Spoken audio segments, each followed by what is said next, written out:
Meus irmãos, vamos abrir nossas Bíblias no Evangelho de Mateus, no capítulo de número 3.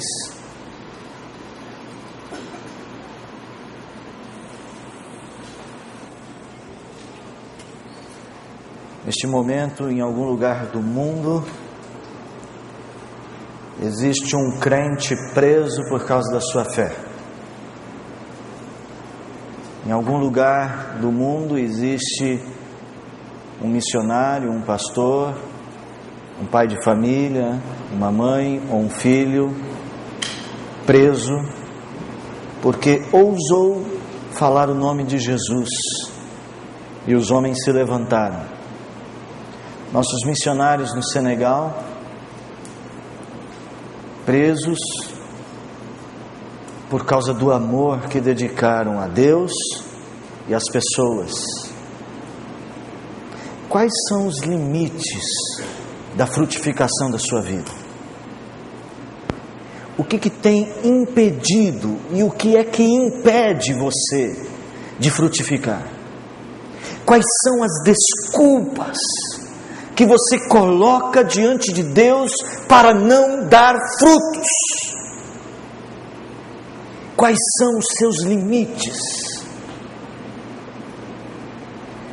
Quanto Cristo deverá ainda fazer na sua vida para mover seu coração? O que falta?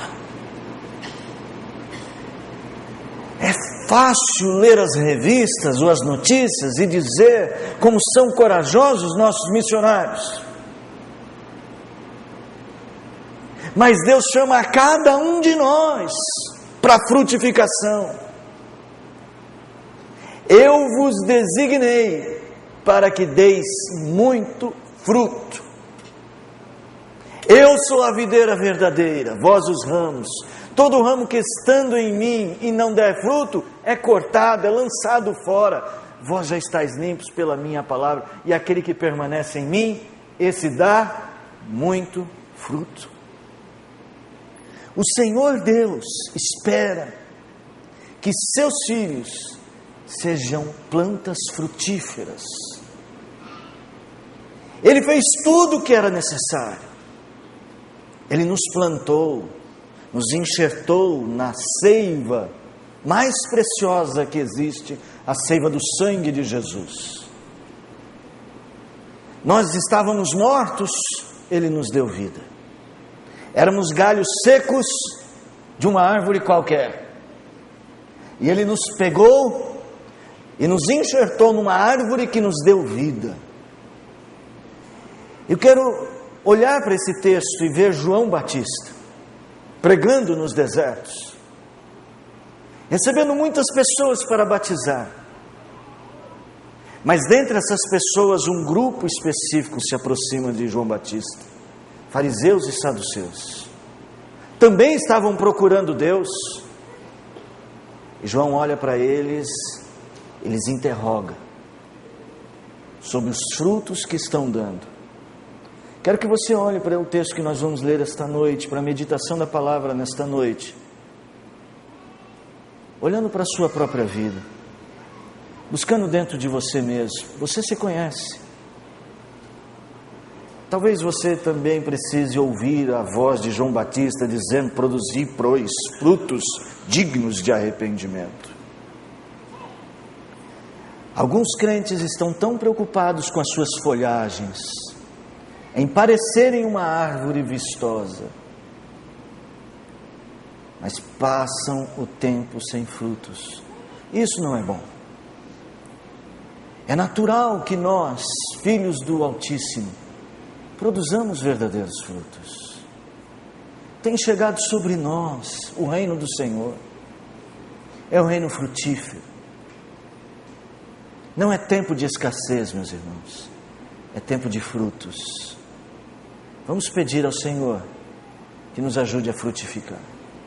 O texto começa dizendo assim, capítulo 3 de Mateus: naqueles dias apareceu João Batista pregando no deserto da Judeia e dizia: arrependei-vos, porque está próximo o reino dos céus. Porque este é o referido por intermédio do profeta Isaías: vós que clama no deserto, Preparai o caminho do Senhor, endireitai as suas veredas. Usava João vestes e pelos de camelo e um cinto de couro. A sua alimentação era gafanhotos e mel silvestre. Então saíam a ter com ele Jerusalém e toda a Judéia e toda a circunvizinhança do Jordão. E eram por ele batizados no rio Jordão, confessando seus pecados. Vendo ele, porém, que muitos fariseus e saduceus vinham ao batismo, disse-lhes: raça de víboras, quem vos induziu a fugir da ira vindoura? Produzi, pois, frutos dignos de arrependimento, e não comeceis a dizer entre vós mesmos: temos por pai Abraão, porque eu vos afirmo que destas pedras Deus pode suscitar filhos a Abraão. Já está posto o machado à raiz das árvores. Toda árvore, pois, que não produz bom fruto, é cortada e lançada ao fogo. Vamos orar mais uma vez? Vamos clamar ao Senhor. Nós não viemos aqui acusar você, mas talvez o seu coração te acuse. Isso não é ruim. Ruim será se, acusado pela palavra do Senhor, você continuar vivendo longe do Senhor. Então clame também. Peça ao Senhor que hoje toque a sua vida, para a sua vida frutificar. Baixe a sua cabeça por um instante. Eu vou pedir ao irmão Humberto Ávila, vem aqui à frente fazer uma oração pedindo graça sobre todos nós.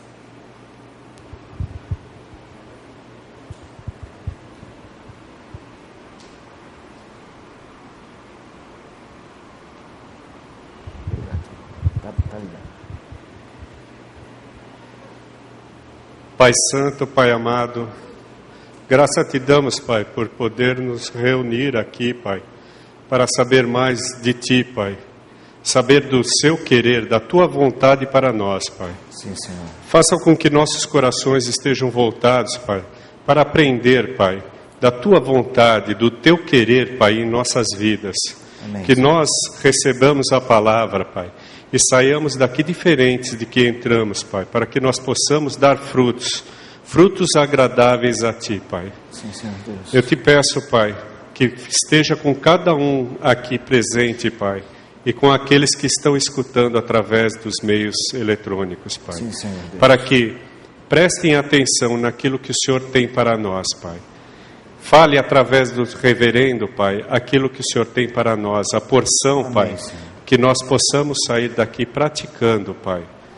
Eu te peço tudo isso, com perdão dos meus pecados, em nome de Jesus. Amém, Senhor. Amém, Senhor. Obrigado, meu irmão.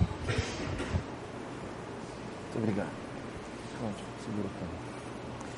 É curioso ver, irmãos, que fariseus, eu considero no mínimo curioso que muitos fariseus e saduceus estivessem procurando João Batista. João Batista era um homem inspirador, mas ao mesmo tempo João Batista era um homem que causava medo nas pessoas. Nós sabemos pela história que Herodes tinha medo de João Batista, tinha um medo terrível deste homem, este homem que levantava sua voz como um profeta de Deus. A mensagem de João Batista não era uma mensagem que adulava ninguém. João Batista não trazia uma mensagem, se fosse nos dias de hoje, desse tipo: vai que você é filho do rei, vai dar tudo certo. Não, João Batista, ele apontava o pecado do povo. E João Batista conclamava o povo com uma mensagem de arrependimento.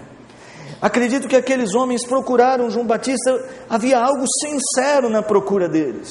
Eu vou falar até sobre esta procura mais tarde. Eles foram até João Batista, irmãos, não tinham obrigação nenhuma, mas eles foram e queriam ser batizados. Eu acho interessante que eles tivessem isso, eles tinham coragem de ir até João Batista, mas embora eles tivessem coragem de procurar João Batista, eles não tiveram coragem de dar um passo a mais na vida cristã, na vida com Cristo, na vida no reino de Cristo. Eles não tiveram a coragem de deixar seu coração ser tratado. Eles estavam prontos para toda a folhagem, o batismo, o ritual, e nisso eles eram craques. Eles sabiam tudo de ritual. Eles sabiam como fazer as coisas para mostrar às pessoas que estavam de bem com Deus. Irmãos, nós podemos falar muito sobre saduceus e fariseus, podemos apontar muitos defeitos deles, mas o fato é que, se formos encarar a realidade, de uma certa maneira, muita gente hoje age da mesma forma. Muitas vezes nós também vamos a João Batista no Jordão, mas não queremos deixar nosso coração ser tratado. Quantos e quantos irmãos têm doces palavras do Evangelho? Nós já temos até um evangeliquez entre nós. Nós sabemos nos comunicar com palavras que lembram a nossa fé. Oh, que bênção, oh, glória, Deus abençoe, a paz do Senhor, irmão. Mas às vezes no fundo, no nosso coração, temos uma vida seca. Um evangelho sem vida. Conhece a história de um pastor que ele contou essa ilustração, que é uma história verídica, sobre um casal que tinha na sua casa, um casal americano, tinha uma macieira na sua casa. Só que a macieira nunca dava maçãs. E a mulher sempre reclamava com o marido: puxa, nossa macieira não dá maçãs, precisamos fazer alguma coisa. E ela sempre falando, e ela ficou triste com a macieira. E diz então que o marido, um dia que ela foi passear na casa das amigas, ele foi a uma loja, ele comprou várias dessas maçãs de plástico. E ele pôs uma escada, ele pendurou e encheu a macieira de maçãs de plástico. E quando a mulher chegou, ela foi para a sala e falou: tem uma surpresa para você. O que é? Vem cá, fecha os olhos.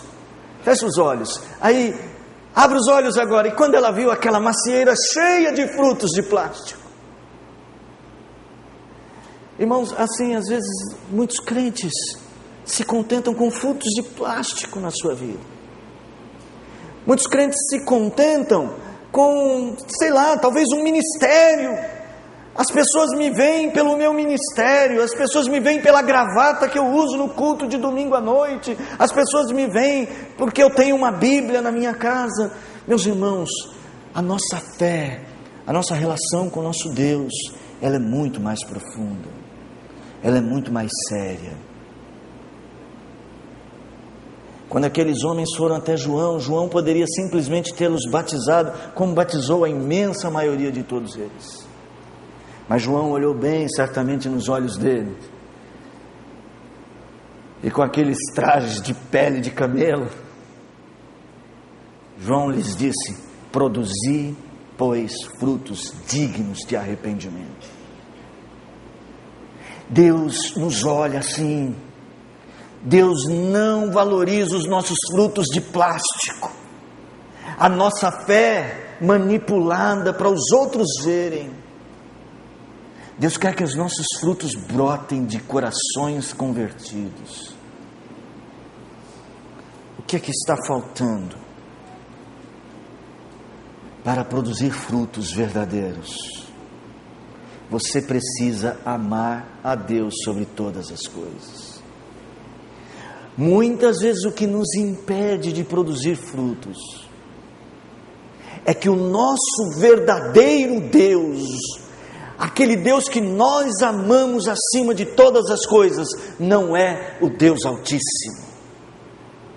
O que está comandando as nossas ações é um amor que está arraigado dentro de nós, que eu chamo de amor idolátrico, por nós mesmos e pelas coisas que nós ansiamos ter e ser.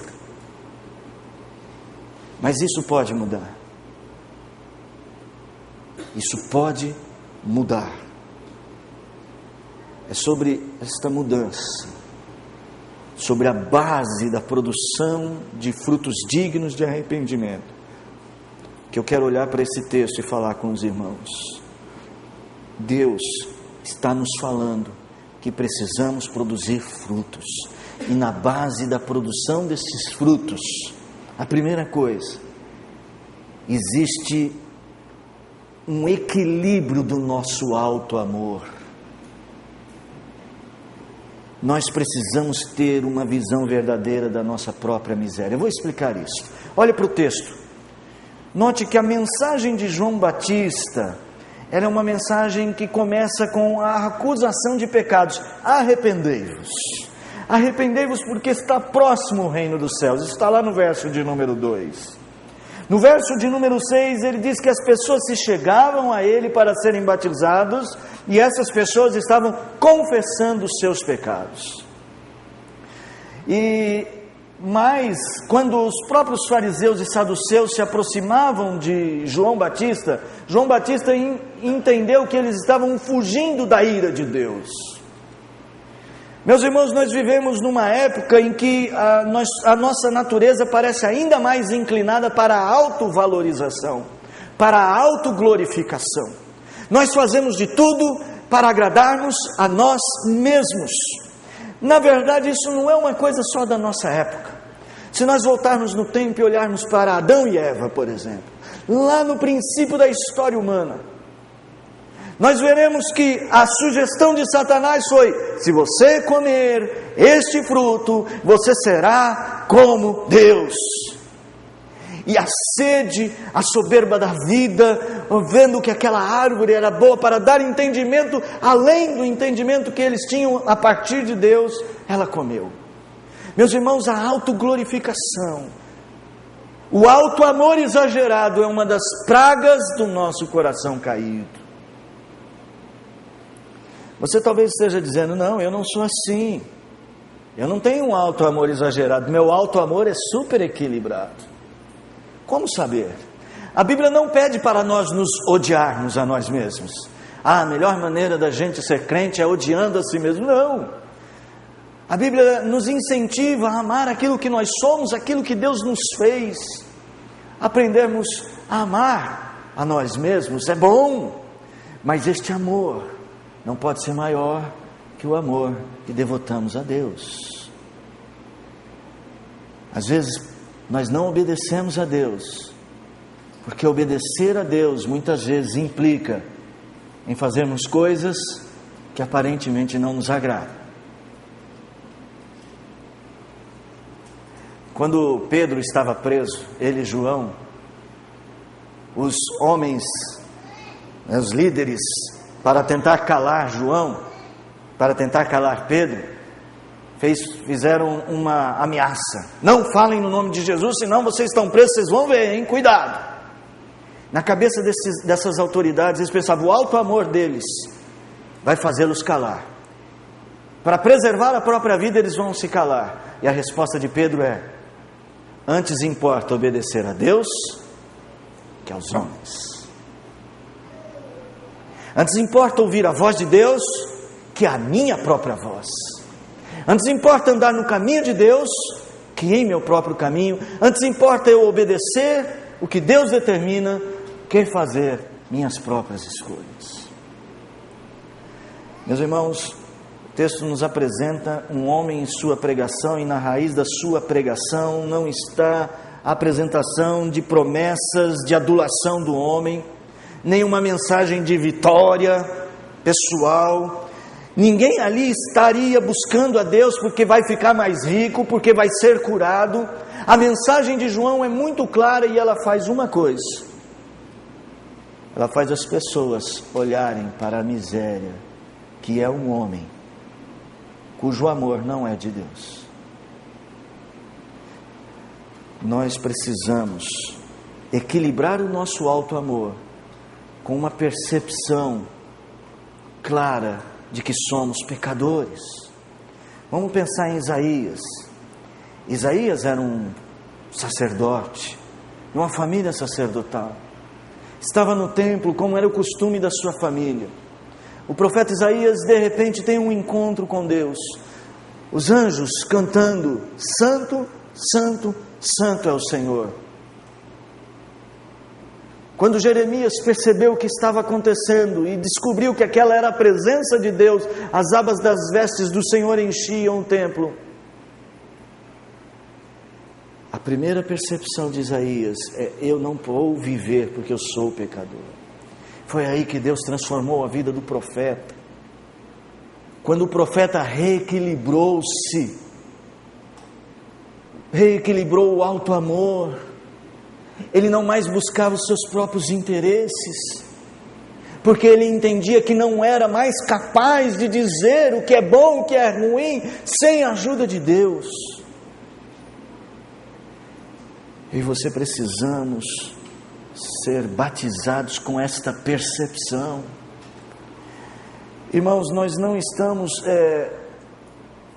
propondo um tipo de vida cristã em que a gente fique simplesmente arrastando por debaixo dos bancos da igreja para dizer, nós somos tão pecadores. Mas por outro lado, nós não podemos andar num tipo de vida cristã onde a gente fecha, tentando tapar o sol com a peneira, fecha os olhos para quem nós somos. Olhe para as suas palavras. Veja como às vezes você maltrata pessoas com um simples falar. Veja como às vezes com um simples olhar ou um simples não olhar. Como nós somos capazes de, com o calar da nossa boca, machucar pessoas e continuar a vida. Somos assim. Como nós somos, às vezes, tardios para ouvir, mas prontos para se irar. E como temos dificuldade para perdoar, para produzir frutos lá em nosso coração. Nós não podemos pensar de nós mesmos além do que convém. Nós não podemos, como é dito nos dias de hoje, se achar, né? Só a última bolacha do pacote evangélico. Nós precisamos voltar para Deus todos os dias e falar: miserável homem que sou, quem me livrará do corpo desta morte? Se queremos produzir bons frutos, precisamos ser podados do nosso orgulho, da nossa soberba. Precisamos ser podados desta visão que nós temos de que somos as pessoas que mais sabem da vida que os outros. Precisamos ser podados de vontades que às vezes não tem nada a ver com a vontade do Senhor. Estamos carnalmente tentando satisfazer nossas vontades, carnalmente buscando o nosso lugar segundo as nossas forças, segundo os nossos interesses, na base de um amor que frutifica, na base de uma vida que frutifica. Não há lugar para amar nada acima de Deus. Por isso, o nosso alto amor precisa ser equilibrado. Precisamos ter um amor por nós mesmos equilibrados. E o primeiro passo de equilíbrio tem a ver com uma visão clara da nossa miséria. Nós somos pó. O homem de Deus mais trabalhador na obra do Senhor, mais perfeito, mais correto, mais dedicado, é apenas um servo inútil. O pai de família, que melhor cuidar dos seus filhos, que melhor cuidar do seu lar, continua sob a responsabilidade de ver para que não caia. O ministrante do louvor, mais habilidoso, da voz mais bela, mais afinada, deve tomar cuidado porque está à beira do precipício da vanglória. E o pregador mais abençoado, com o maior público adquirido, está também no mesmo abismo da vanglória. Deve cuidar para não cair, porque nossa natureza não é confiável. Nós precisamos amar a Deus. Todas as vezes que nós amamos a nós mesmos demais e tentamos satisfazer nossas vontades, nos esquecendo da vontade de Deus, dos conselhos do Senhor, quer seja por dinheiro, quer seja por amor, quer seja por desculpa que for, por estou cansado, eu preciso de lazer. Todas as vezes que tentarmos andar nesta vida, satisfazendo os nossos desejos, sem o coração apegado a Deus, estamos vivendo idolatricamente, idolatrando nossa vontade, estamos na beira de um precipício. Podemos ser árvores muito frondosas, mas não daremos frutos dignos de arrependimento. Quando eu olho para o texto, eu vejo mais uma coisa importante. Eu sei que talvez seja difícil, o texto não diz isso diretamente, eu vou ter que argumentar com você para você ver isso junto comigo. No verso de número 7, vendo João Batista que muitos fariseus e saduceus vinham ao batismo, disse-lhes: raça de víboras, quem vos induziu a fugir da ira vindoura? Produzi, pois, frutos dignos de arrependimento, e não comeceis a dizer entre vós mesmos: temos por pai Abraão, porque eu vos afirmo que destas pedras Deus pode suscitar filhos a Abraão. Nós temos uma natureza inclinada à autovalorização, ao alto amor exagerado. É natural em nós. Uma das facetas é que nós vamos tentar esconder uma necessidade do nosso coração. A nossa alma tem sede de Deus. Deus criou o homem com a capacidade que está acima da sua própria capacidade de pensar. É a capacidade de desejar Deus, necessitar dele. Era aquilo que Calvino chamaria de sensus divinitatis, um senso de Deus. Todo homem tem isto. Eu vou ler um texto aqui, é uma poesia. É de um homem, de um alemão, chamado Nietzsche, Friedrich Nietzsche. Este homem foi um filósofo que pode ser considerado o pai do ateísmo moderno e de tantas outras filosofias que negam a presença de Deus no mundo. Este poema foi traduzido pelo Frei Leonardo Boff. Tem que dizer que foi traduzido por ele, porque você não vai encontrar um livro, pelo menos em português. Está no blog do Leonardo Boff. É A Oração ao Deus Desconhecido, de Friedrich Nietzsche. Nietzsche, que havia abandonado a fé e propagado a ideia de um Deus morto, e que agora é seguido por milhares de pessoas que não acreditam mais em Deus. Nietzsche disse assim: antes de prosseguir no meu caminho e lançar o meu olhar para a frente, uma vez mais elevo só minhas mãos a Ti, na direção de quem eu fujo. A Ti, das profundezas do meu coração, tenho dedicado altares festivos, para que em cada momento Tua voz me possa chamar. Sobre estes altares está gravada em fogo esta palavra ao Deus desconhecido: eu sou Teu, embora até o presente me tenha associado aos sacrílegos. Eu sou Teu, não obstante os laços me puxarem para o abismo. Mesmo querendo fugir, sinto-me forçado a servir-te. Eu quero Te conhecer, ó desconhecido. Tu que me penetras a alma, e qual turbilhão invades minha vida. Tu, ó incompreensível, meu semelhante, quero Te conhecer e a Ti servir. Um homem que negou Deus. A alma humana foi criada com a sede de Deus. Nós não podemos apagar isso, mas tentamos abafar. Aqueles fariseus e saduceus tinham procurado João. João faz uma pergunta, João fala: quem vos induziu? Quem foi que vos induziu a fugir da ira vindoura? E aqui é que eu quero dizer para os irmãos, não temos uma resposta. Eles não dizem assim: nós viemos por isso ou por aquilo.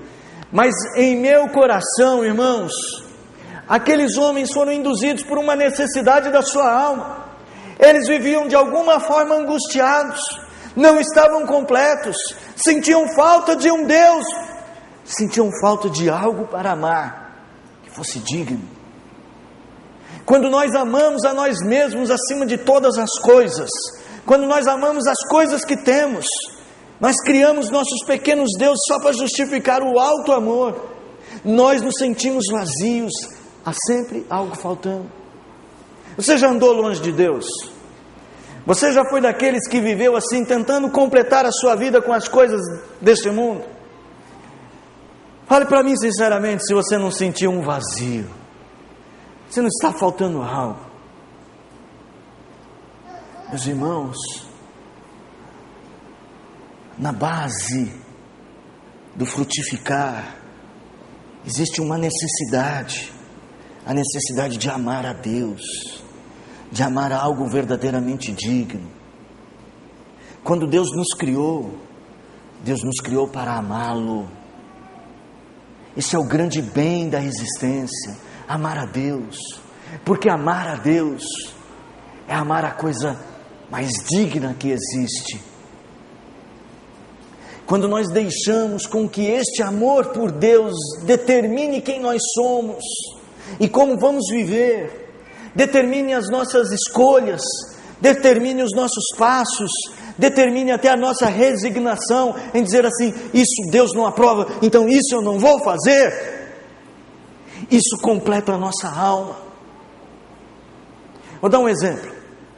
Imagine que você está passando por um momento em que você está sendo tentado por algo. Vamos pensar talvez aí na área, dos relacionamentos, de namoro. Está se aquecendo nosso namoro. E eu estou sendo tentado a ir além do que é biblicamente correto. Imagine que você então fure o bloqueio da palavra do Senhor e assuma: não, eu vou fazer isso. Você vê que vem um vazio no seu coração, na sua relação com Deus. Você satisfaz um desejo da carne, mas a sua alma clama dentro de você.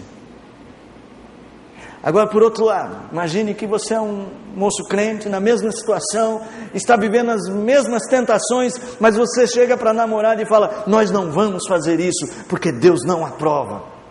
E vocês não fazem. Você não satisfaz um desejo da carne, mas você se sente completo, você se sente bem. Isso em muitas áreas da nossa vida, porque Deus satisfaz a nossa alma. Eu acho lindo a palavra que nós temos em Agostinho. Agostinho, que viveu lá nos anos 300 da era cristã, ele tinha abandonado Deus, seguido as filosofias de sua época, vivia para satisfazer-se nos prazeres. Agostinho, quando escreve um livro chamado Confissões, um grande livro, um livro excelente, e é justamente ele precisava escrever este livro porque ele precisava confessar. Veja aqui o primeiro passo: Agostinho estava se reequilibrando no alto amor, estava reconhecendo seus pecados. Agostinho escreve a seguinte coisa sobre a necessidade de Deus, está lá no livro das Confissões, logo no capítulo 1: tu mesmo que incitas ao deleite no teu louvor, tu mesmo que incitas o meu coração ao deleite no teu louvor, porque nos fizeste para ti, e nosso coração está inquieto, enquanto não encontrar em ti descanso. Quando o crente anda em pecado, quando o crente estabelece um outro amor guiando o seu coração, ele não está em descanso. Não é verdade? Quando você está fazendo de tudo para ganhar muito dinheiro, aí você faz qualquer negócio para ganhar muito dinheiro, e você ganha muito dinheiro, você fala: agora estou bem. Não, você não diz isso. Se a tua alma clama por Deus, você nunca estará bem enquanto não encontrar-se com o Senhor em uma santa confissão, na base da produção de frutos dignos de arrependimento. O amor de Deus tem que ser valorizado, e o amor a Deus tem que guiar as nossas escolhas. Quando olhamos para essa conversa entre João e estes homens, eles tinham um alto amor tão grande que eles falavam, eles se justificavam, dizendo assim: nós somos filhos de Abraão, minha família é presbiteriana há muito tempo, nossa, eu vou na igreja todo domingo. Eles usavam esse recurso: nós somos filhos de Abraão. E João olha bem para eles e fala assim: não voltem a dizer isto. Este seu alto amor, essa sua autovalorização, que não lhes permite confessar pecados e não permite amar a Deus acima de todas as coisas, impede a produção de frutos. Então ele diz: produzir frutos dignos de arrependimento, e não fiquem se auto-vangloriando de Abraão. Irmãos, então assim, quando João dá este conselho para estes homens, nós sabemos pela história dos fariseus e saduceus que eles não conseguiram isso. Eles não conseguiram vencer o seu coração enfermo. Eles não conseguiram abrir o coração para ser tratados. Alguns sim. Nós temos pelo menos um exemplo, Nicodemos. Era um fariseu. Estava inquieto também. Deus o incomodava. O amor que ele estava dedicando à religião, estava substituindo o amor a Deus, não o completava. A alma dele clamava. Na base do coração de Nicodemos estava faltando uma pedra angular fundamental: Deus. Então ele procura Jesus. Não posso me alongar, mas a história de Nicodemos é que ele procura Jesus à noite, escondido, quem sabe para ninguém saber que ele estava procurando Jesus, que isso era quase uma traição ao seu grupo farisaico. Mas na crucificação, ele está lá presente, retirando o corpo de Jesus da cruz. Era como se ele estivesse dizendo assim: eu não quero nem saber o que vão falar de mim, o que eu quero é Jesus. Dá até hit, né, de música evangélica. Eu não quero saber o que vão falar de mim, o meu coração quer Jesus. Que ninguém cria uma música assim, tá? Se criarem, melhore. Nossa alma quer um Deus para amar de verdade. Estas coisas que nós colocamos substituindo Deus não nos satisfarão. Mas nós temos uma inclinação ruim, é de tentar sufocar este amor, tentar sufocar a alma. Isso não deve acontecer. Se queremos produzir frutos, o nosso amor a Deus deve florescer. E eu quero terminar, irmãos, olhando para a última parte desse texto. Nós precisamos ter, na base da nossa frutificação, um senso de temor e um senso de urgência. Alguns crentes deixam sempre para depois. Domingo que vem, quem sabe vai ter um sermão ainda melhor, ou um sermão melhor que esse não foi bom, ou quem sabe na próxima semana eu vou voltar de férias, eu vou pensar nessas coisas, porque nas férias não dá para pensar em Deus, né? Não dá para amar a Deus acima de todas as coisas nas férias. Nas festas, não. Nós precisamos ter um senso de urgência. Sabe por quê? Tem gente que acha que tem muito tempo para frutificar. Mas nós não sabemos o que é o dia de amanhã. A ira vindoura pode recair sobre qualquer um de nós, sem aviso. Eles estavam fugindo, mas eu acho que eles pensavam que tinham tempo. João Batista vai dizer assim: já está posto o machado à raiz das árvores. Não tem tempo para ir para casa pensar. Não tem tempo para ir para casa fazer uma pose de lótus lá e refletir. Não tem tempo para ir deitar. Se temos que resolver algo com Deus, que seja agora, no momento que se chama hoje. Deus pode não querer nos esperar. Jesus Cristo aproximou-se da figueira. Ela estava cheia de folhas. Ele vai lá para pegar os seus frutos. Ela não tem frutos. Ela seca. Jesus não deu uma chance à figueira. Talvez eu e você já tenhamos tido tempo demais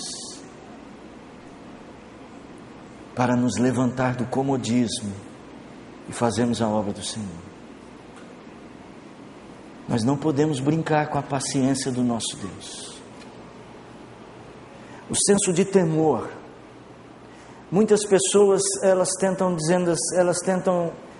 entender o temor a Deus assim: não, Deus não quer ter um amor baseado no medo, não é amor. É verdade que o nosso amor, ele tem muito mais elementos, nosso amor a Deus. Mas uma coisa nós não podemos nos esquecer: o nosso Deus é fogo consumidor. E por que é que Deus ensina que o temor tem que estar na base da nossa frutificação? Porque justamente nós somos pecadores, irmãos. A lei foi dada para nos acusar o pecado. E aí então, Paulo vai dizer assim: puxa, quem me livra desta morte? Se você ler Eclesiastes, e você tiver tempo depois para ler em casa, quem sabe você pode ler o livro todo de Eclesiastes. E você deve ler o livro de Eclesiastes assim: leia um trecho e leia capítulo 12, versos 13 e 14. Leia mais um trecho e leia capítulo 12, versos 13 e 14. E mais outro trecho, capítulo 12, versos... Eclesiastes 12, 13 e 14 são a base deste livro, em que o escritor diz assim: de tudo o que se tem ouvido, a suma é: teme a Deus e guarda os seus mandamentos, porque este é o dever de todo homem, porque Deus há de trazer a juízo todas as obras, até as que estão escondidas, quer sejam boas, quer sejam más. Nós precisamos lembrar que não podemos brincar com o nosso Deus. Não podemos seguir o nosso Deus com brincadeiras. Às vezes assumimos papéis e colocamos frutos de plástico para os outros verem, mas Deus não se engana. Nós não podemos brincar com Deus. Aqueles homens estavam indo até João Batista. Eles não tinham intenção de abandonar o seu Deus do coração, o amor por si mesmos. E João diz: cuidado, o machado está na raiz das árvores. A segunda palavra é urgência.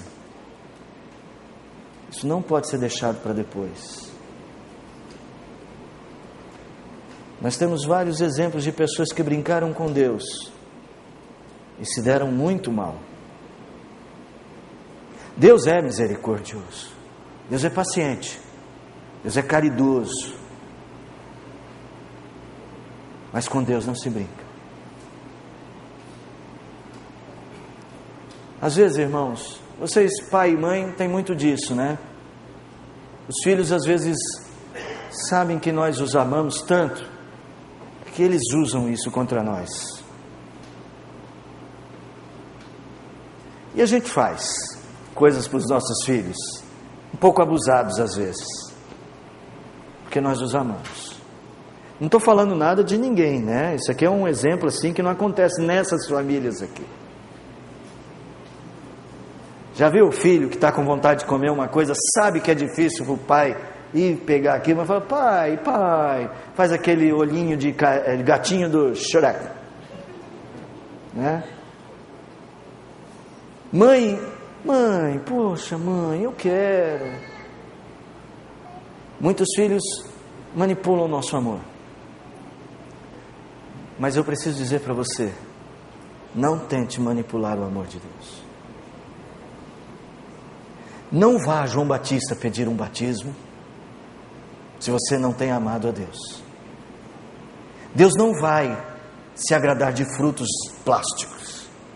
Ele não vai chegar para você e vai dizer: nossa, a macieira está linda. Deus vai dizer para você: frutos podres. E não vai pegar os seus frutos. Senso de urgência e de temor. Se queremos produzir frutos para Deus, meus amados irmãos, temos que mexer com as coisas que estão substituindo o nosso amor a Deus. Sinceramente, todos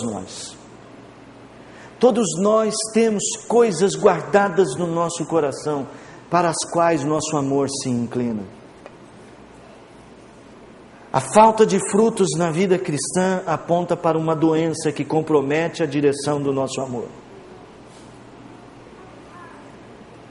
Por que é que eu não estou frutificando? Por que é que eu não estou avançando no meu relacionamento com Deus? Por que é que meus dons estão ficando relegados, enterrados? É culpa da igreja? É culpa do sistema? É porque eu tenho que trabalhar muito, eu não tenho tempo? Olha, desculpa, irmão, Mas essas coisas não podem ser uma solução para você. Você não pode simplesmente dizer, não, eu trabalho muito, eu não tenho tempo para essas coisas. Se você está trabalhando muito e não há tempo na sua vida para Deus, você está amando algo além de Deus. Está substituindo no seu coração o seu amor a Deus. Teria você coragem de abandonar um trabalho por causa do seu amor a Deus? Olha, pastor, eu estou amando um rapaz, mas ele não quer que eu venha para a igreja. Como eu faço? Você tem coragem de dizer não para si mesmo, por amor a Deus? Você pagaria o preço? Fosse você um missionário no Senegal, e as autoridades dissessem para você, pare de pregar, pare de falar deste Jesus, senão você será preso, senão você será condenado, e não haverá advogado para você. Você pararia de falar de Jesus? Se Deus pedisse para você carregar uma cruz, quem sabe uma cruz de perdão, se Deus pedisse para você carregar uma cruz de cansaço,